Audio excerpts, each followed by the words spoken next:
वैसे तो ईद की मुबारकबाद देनी चाहिए और आप सबको ईद मुबारक हो, लेकिन इस अत्यंत गंभीर मुद्दे को लेकर हम आपके सामने आए हैं क्योंकि मणिपुर इस देश का हिस्सा है, 2 महीनों से जल रहा है और इस देश के प्रधानमंत्री को रत्ती भर इस देश के एक अभिन्न हिस्से की चिंता नहीं है।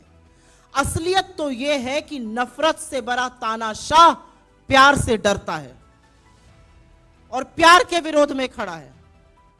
प्रधानमंत्री ने 2 महीनों से मणिपुर की कोई सुध नहीं ली, प्रचार प्रसार करते रहे, चुनाव में अपना बूथ मजबूत कराते रहे, अमेरिका इजिप्ट घूमते रहे। गृह मंत्री ने पलड़ा झाड़ लिया, 130 से ज्यादा लोग की मौत हो चुकी है, हजारों लोग मजबूर हैं, कैंप में रहने के लिए विस्थापित हो चुके हैं। स्कूल, कॉलेजेस, हजारों बिल्डिंगें जलकर राख हो गई हैं। और जब राहुल गांधी जी ने ठाना कि उनको वहां जाना है और वहां जाकर भारत जोड़ो को जारी रखना है, तो उनके रास्ते में अवरोध, उनके रास्ते में रोड़ा बनने का काम क्यों कर रही है भारतीय जनता पार्टी की मणिपुर की सरकार? और यह सारा काम केंद्र की मोदी सरकार के इशारे पर हो रहा है और इसका एक ही फलसफा है, राहुल गांधी जी वहां क्यों जा रहे हैं?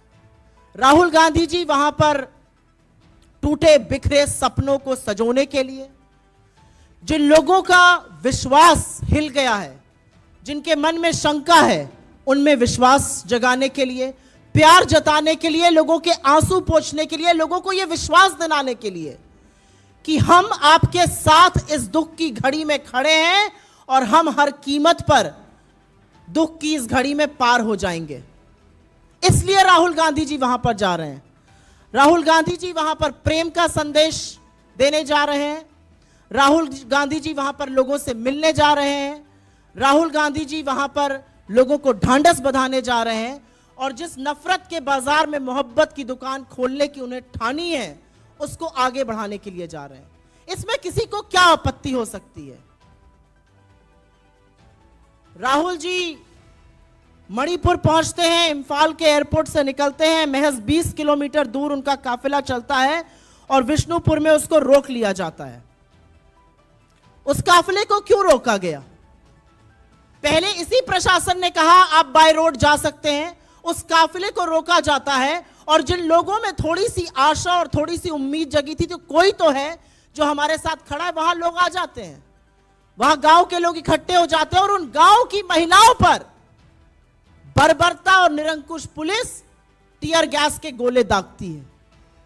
ये मणिपुर के लोग हमारे देश का हिस्सा हैं, ये हमारे भाई बहन हैं, जिनसे इस देश का एक बेटा उनकी खैर खबर लेने जा रहा है, उनको प्यार जताने जा रहा है, उनको यह विश्वास जताने जा रहा है कि आप हमारे देश का एक अभिन्न हिस्सा हैं, आप भारत का एक अभिन्न हिस्सा हैं और परीक्षा की इस घड़ी में हम आपके साथ खड़े हैं।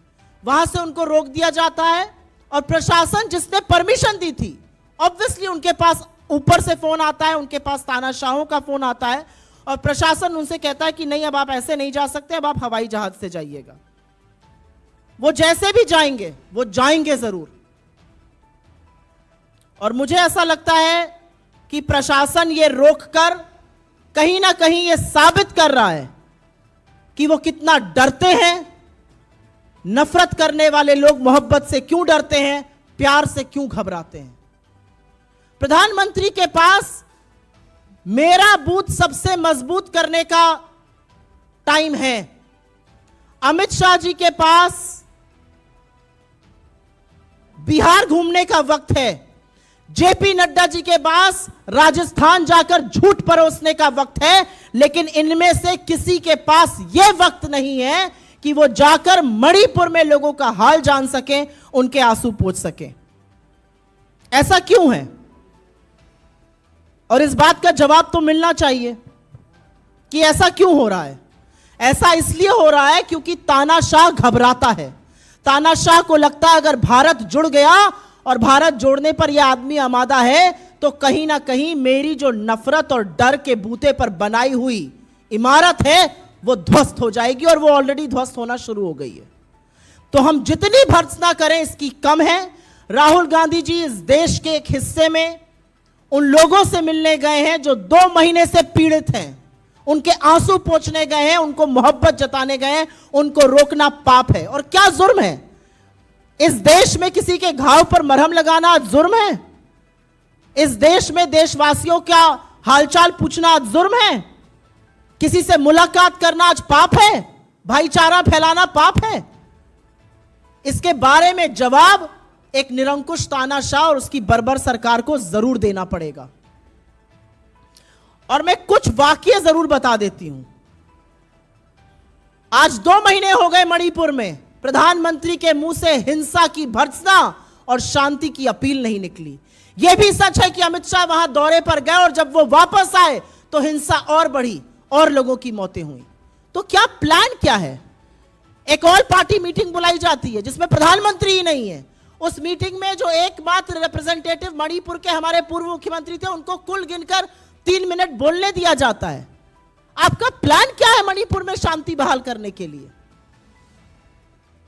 मीडिया को मैनेज करके आप मणिपुर की आग और हिंसा को शांत नहीं कर सकते हैं। मणिपुर के लोगों से बात कीजिए, उनका विश्वास जीतिए और जो ये कोशिश कर रहा है उस कोशिश को और आगे बढ़ाइए। और मैं ये इसलिए कहना चाहती हूं क्योंकि कांग्रेस हर बार जब इस देश पर संकट आया है, जब इस देश पर दिक्कतें आई हैं, तो खड़ी हुई है।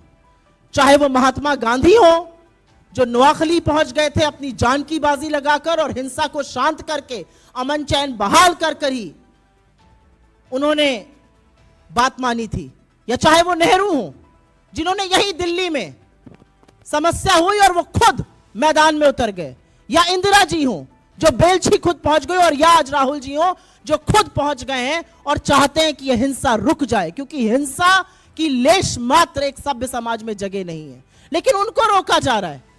रोकना हिंसा को है, बचाना लोगों को है। रोका राहुल गांधी को जा रहा। और ये पहला वाकया नहीं है।